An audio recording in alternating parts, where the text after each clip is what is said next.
Hi guys, this is Josh, and we're going to break down the track of our new single that's available now called Be the Good. Let's check it out.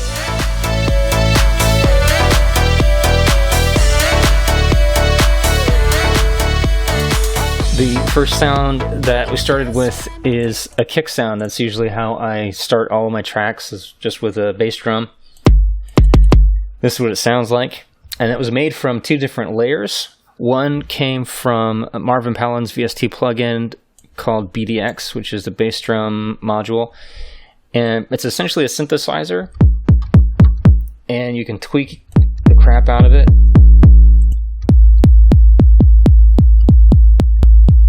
And get all kinds of different sounding bass drums.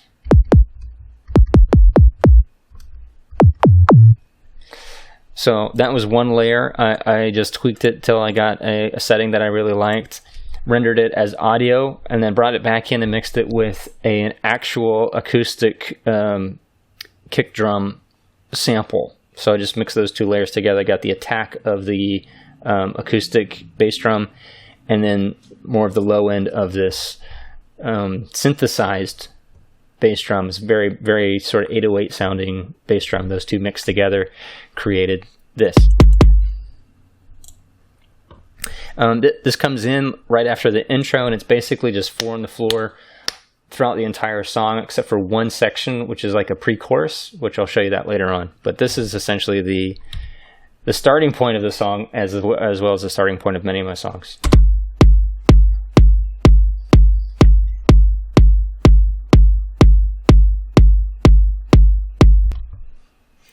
I have a transient shaper on it after that. So as an insert effect, this is a great transient shaper from Sonic Anomaly, and I'm giving it quite a bit of attack. So I'm boosting the peaks and distorting them just a little bit to really punch out the slap of that kick, and then also giving it a little bit more decay. So I'm bringing up the length of the kick just a little bit more. And then I have RubyTube, which is one of my absolute favorite plugins. This is a FreeVST plugin from Silver Spike. It's basically just an analog saturation. And there's two different modes. There's a shaper mode and then a limiter mode, which adds a lot more drive. And I use this all the time. Just about every channel I'll use this on, just to give it more analog warmth and saturation. It also helps with perceivable volume, so I can push things a lot more and then bring the actual levels down on the mixer. So I use this. I use it even on vocals. The RubyTube is one of my favorites, and that's all that you're hearing right now on the kick. I really love sort of the classic electronic sounds of like the 808 drum machines, the 909 drum machines, and so I'm using a lot of 909 percussion sounds with 808 claps and kicks. Well, this particular track is a kick that I made, but sort of to emulate some of those old sounds. The clap was next, and it's made up of two different layers, and I use those layers in kind of a dynamic way throughout the track, but for most of the song, they're layered up together. And you can see here on the grid, they're actually slightly off. So I have one slightly before and one just slightly after the beat, and that kind of creates a little bit more depth for that rhythm, a little bit more groove, as well as gives room for the transient of my kick to come through. So with the clap, that sounds like this.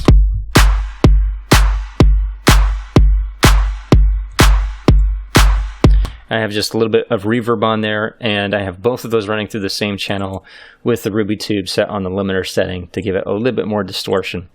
So in the drum sampler, I have the 909 clap. So I have just a collection of like classic drum samples, like I mentioned. So this is a 909 clap, and then this is a hand clap from one of the stock sounds in EnergyXT. And I have one that's just slightly higher pitched than the other, but those kind of give it a lot more wide sound, as well as having one hit just slightly before the other gives it just a little bit more power.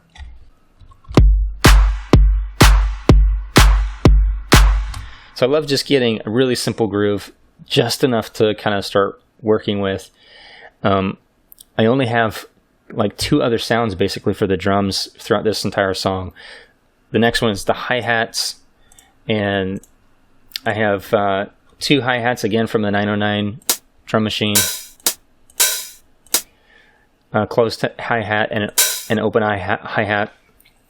I have them into a mute group so that they will mute each other, so they're never playing at the same time. And I also have a bit crusher on there, so I'm putting on 8 bits and then degrading it just a little bit. So without that, they just sounded a lot more clean. I wanted them to be a little bit older and a little more grungy. And then even more, I give it some drive and limiting with the Ruby tube. And those are the hi-hats, which sound like this in the track.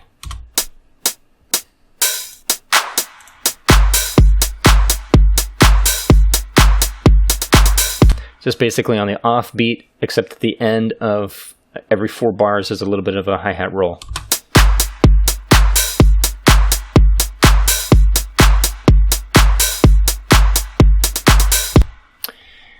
The last sound for the drums and percussion section of the song is a ride. I use 2 different rides, again from a 909 sample pack, and they are just slightly different pitches, and I use them basically just to kind of emphasize the one of the measure, as well as just more dynamics when it gets to like the chorus or the hook section. And so they play just very sparsely throughout the track. You can see it's actually every couple of measures.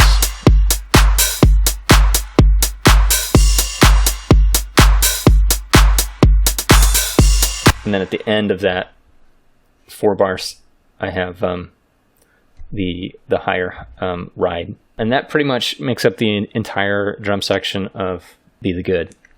We just use those as building blocks and arrange them in different ways throughout the track. So there's a section where it kind of breaks down basically to the kick and the clap, and I just used 1 layer of the clap and the kick.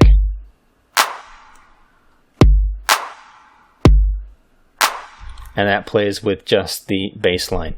But the bass line didn't come next. I started with a synth, which we'll dive into next. So the synth that I used to kind of come up with the key of the song and the chord progression, again, is a sample, just the way that I prefer to work. The sample came from one of my favorite VST plugins from Toga Audio Line. It's called Noisemaker, and I'll just bring it in here quickly so you can see what it looks like. And it's one of the basses. It's called the sync bass.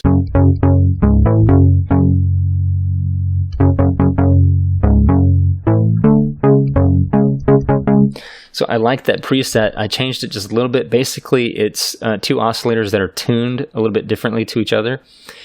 And one of them is like a fifth, like 7 semitones above the other to kind of give it that harmony. I tweaked this just a little bit because it had kind of a flam in there. I think it might have been the chorus, and I took that off. And then I rendered that as audio and brought it back into the sampler inside of EnergyXT. So again, I'm just working with a WAV file inside the sampler. So recreating that sound basically with the rendered audio then ended up sounding like this.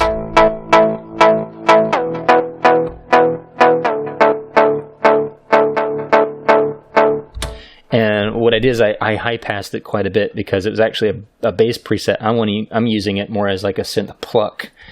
So getting the sound into audio format for me, one, it's a lot more efficient. So basically this is like the 1, 2, 3, 4, 5. There's 5 or 6 sounds in this entire thing so far, and that's enough to start writing to. So just the drums and the synth sound like this.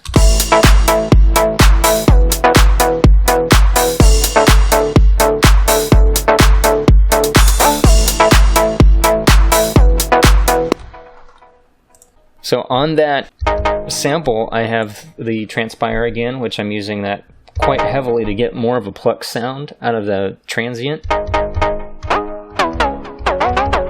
And then again, the ruby tube, just to give it more drive and saturation.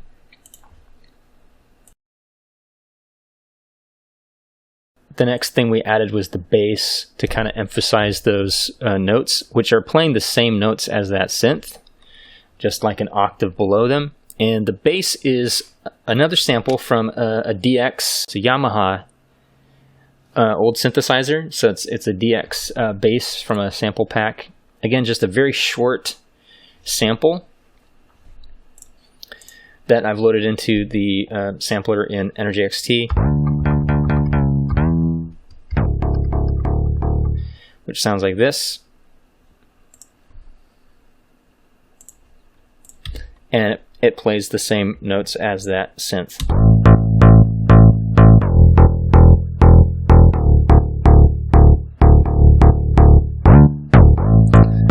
Again, we have the ruby tube on top of that, giving it some more drive.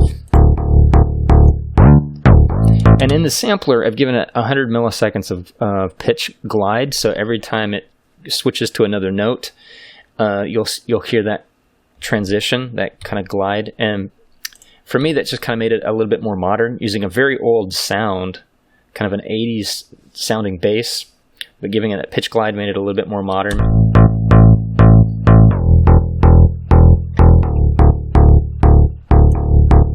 So that with the synth sounds like this.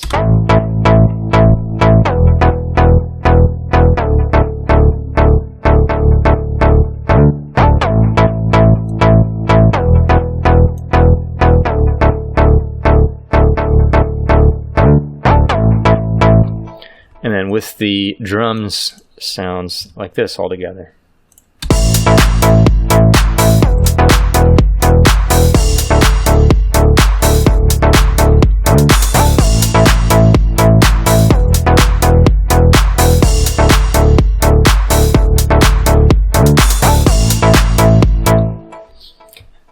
Then there's that one part where I mentioned it kind of strips back, and it's just the bass and the kick and clap.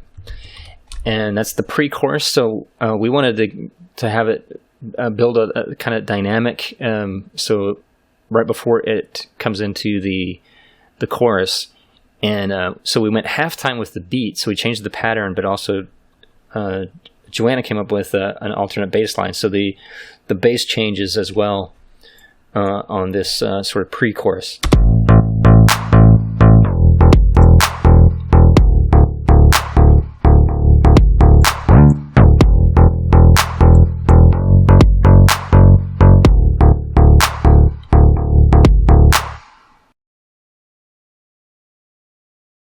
Next up, we have kind of a lead sound. It comes from a saw stack. Again, another sample loaded into the built-in sampler in EnergyXT. So we're just playing back this single sample across the keyboard, and the sound itself had a lot of frequency as a saw stack usually does. So we've high-passed it quite a bit, rolling off a lot of low end, and then we've also EQ'd it on the channel itself to take out quite a bit of low frequencies.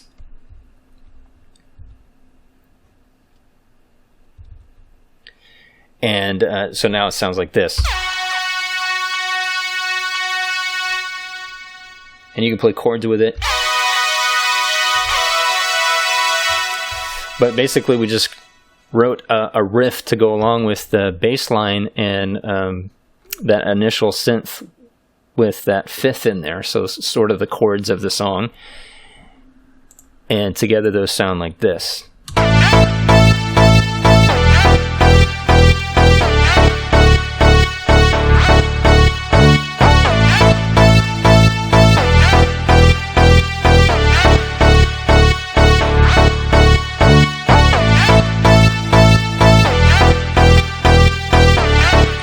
Again, we gave it the transpire, and we're pushing the tack on that a whole lot. I just love the kind of plucky sounds, and also we wanted this to stand out, almost like a guitar, but not using any kind of like guitar sounds. These are all kind of like synthesizer sounds, like older synthesizer sounds. So it's very electronic.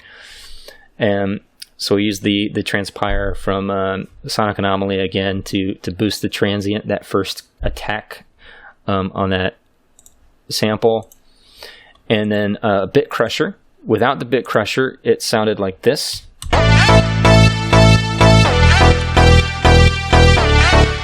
Which again was just kind of too clean for my taste. I wanted to dirty it up, and the bit crusher made it sound like this.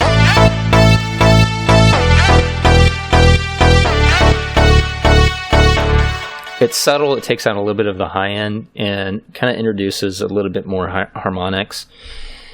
And then we have the ruby tube, again, just giving it more saturation. Then the last kind of melodic element in the track, besides the vocals, the instruments in this track, is a single piano sample. It was sampled just on like the C2, kind of the middle C of a piano, and so it would have sounded like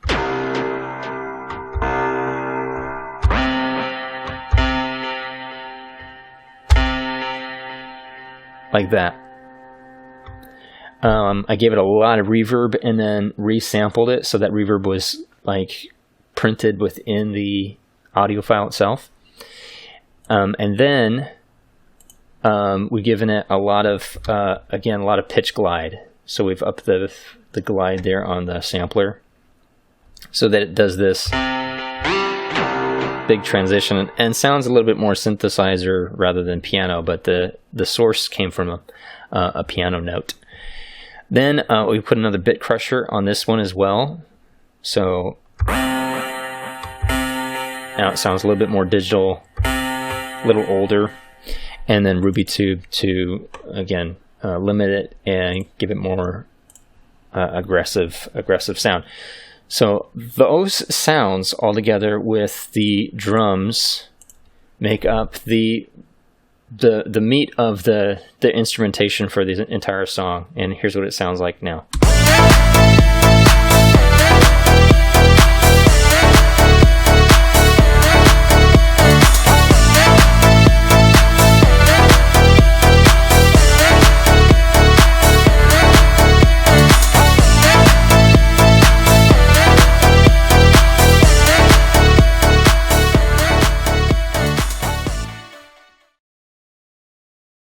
So with all the instrumentation done, this is probably when we would have started looping it, and Laura would listen back to it and start writing and humming melodies, and maybe just kind of start riffing on it a little bit with some vocal ideas. Before we get to the vocals, I want to show you we have just a few sounds. This is all pretty simple, and we're getting a fairly big sound already. I wanted this to be very just kind of feel good and lively. We're at 125 BPM, and what it needed next was just some transition sounds to kind of move from one section of the song into another. So, for example, like for the intro, I just used a few 909 samples. These samples, again, it's just kind of one of the ways I like to work is just like being very efficient. So I'll use one sound and reverse it and pitch it, but it's all sourcing the same audio file. And so I did that with a 909 crash, which sounds like this. This is in reverse and pitched down, and that just kind of helps create a little bit of a lift, almost like if a drummer was doing a cymbal roll to kind of create that shimmer.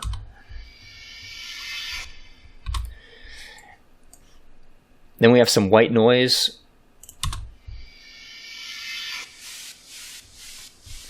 And that white noise is running through like an auxiliary channel or a submix, and we're using the Tal Filter 2, which is a lot like it's a tempo synced modulation, and we're modulating the volume with an envelope to kind of give it a pumping effect, much like a sidechain. So those are some of the effects, and we use the same crash when it comes into like the chorus. that same 909 crash, and then the white noise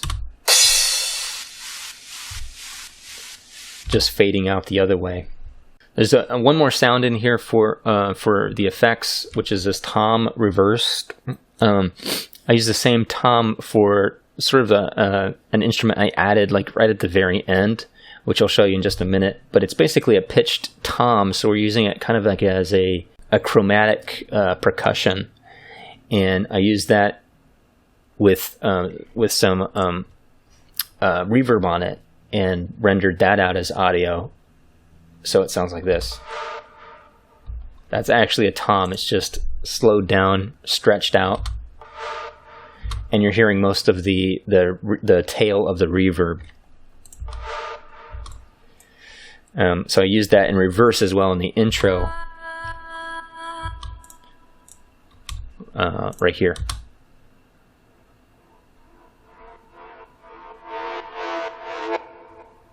I do this a lot with the vocals, so I'll take maybe just one note of a vocal. In this case, it was Joanna's vocals, or some of the ad-libs that we'll do maybe at the end or something.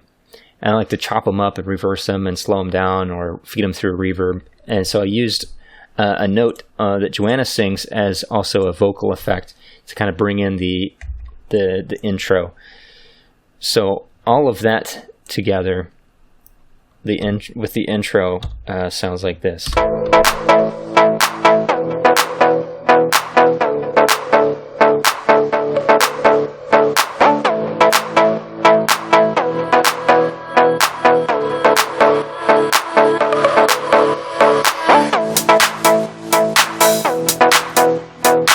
So those effects really just kind of help move things from one section of the song to another and build up dynamics. You also heard what I was talking about, that kind of last instrument we added.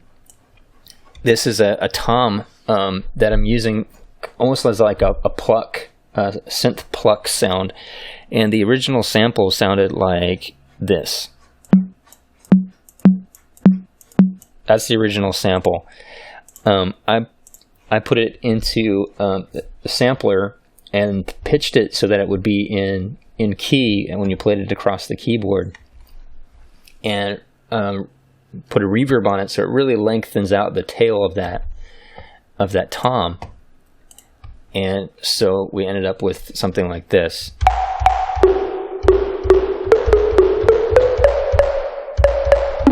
That was made from a tom. A lot of reverb on it. You're hearing mostly just the wet effect of the reverb, and then use the Ruby tube again to really bring out the tonal quality of the tom, and then a filter that I'm using just for automation. So the filter, the wet level, it starts fully wet, so I'm just rolling off all the top end as it comes in, and then that filter fades out, so you're hearing more of the sound as it comes in.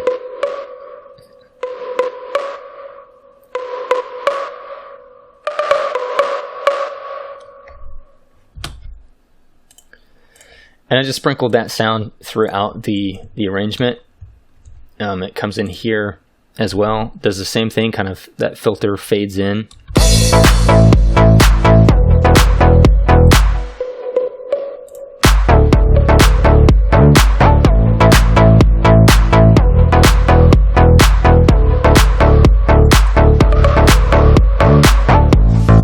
So we're using it kind of as a dynamic effect, but also a last minute kind of melodic instrument on top of everything else to give it a little bit more texture. Lastly, we'll look at the vocals in this track. We'll look at Laura's vocals first. She wrote the lyrics and is the primary vocalist on this song. And then we'll look at Joanna's vocals and what she did afterwards. And again, this is just kind of the way that we work. We kind of vibe off each other. So Laura listens to the music, comes up with ideas for a song and the arrangement. Joanna's an excellent instrumentalist and vocalist as well. She helped with the bass line, especially on the breakdown of the pre-chorus right before it comes into the chorus, kind of alternating that bass line and giving it a little bit more variation. And also did harmony and background vocals for this song. and they just sounded really, really well together. Their voices blend great together, and this is Laura's vocal. Sometimes it's hard to cling to faith. Sometimes it's hard to cling to hope. So those are all recorded with this microphone right here, just running through a preamp and then into the sound card. And I also ran it through, during the recording, I ran it through the Camel Crusher. So I just ran it through the compressor of the Camel Crusher to just kind of fatten it up on its way into the channel as it was being recorded. And we love auto-tune. We love it. It's kind of the one as a correction tool, but also more for me, it's about like the sound. It's about the character that we're going for. And so we're using the Melda Productions. They create this M auto pitch, which I really enjoy using a limiter on their vocals, and then again the Ruby tube on the shaper setting for more saturation. Sometimes. And then all the vocals are going through to a vocal bus, which I have the USE from Toga Audio Line. I'm using a lot of their stuff on this track. It's the Ultra Simple EQ. It's more of a character EQ. The Camel Crusher again with a aggressive compressor setting on the fat mode, which again just kind of beefs it up. And then everything runs through this Tel tube, which is kind of a tube saturation or tube emulation plugin. And I have this somewhere in the chain, usually on the sub mixes, almost like running everything to a summing bus on an analog console. That's how I use it, giving it a little bit more drive, a little bit more analog warmth. But then after that, I'm using the re-EQ really to kind of correct some of the frequencies in the whole vocal bus. Then Joanna did some harmony, and so I'll bring it to one of the verses so you can hear those voices together. And just when things go right, everything falls apart. But you let me down again when my world came crashing down. After all the smoke cleared, I saw you reaching out to me. So I just mixed their voices. They already blend really well together. They basically all have the same processing on them. EQ, I'm rolling off a ton of low end. And there's one kind of special thing. Joanna did a couple of tracks of vocals, harmony parts, and kind of ad-libs, additional parts, etc. And in the auto-tune, you can change the formant, which is kind of the texture of the voice. Kind of like the difference between somebody, like if they're singing the same note, but like a kid is singing it versus an adult is singing it. So you can kind of change that. And I upped the format. I shifted it up on this second channel, which gave her kind of a very much childlike sound. And I thought that was kind of a really cool thing to have in this song. And so you hear it right at the very end as well, just all by itself. This is what it sounds like. Almost like a kid is singing it, but that's Joanna's voice.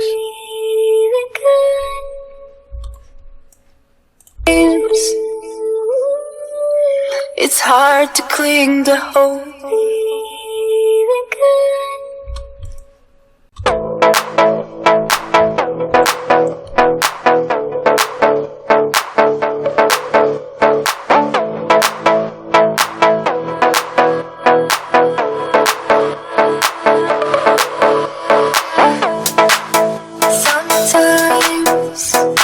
So that's the breakdown of Be the Good.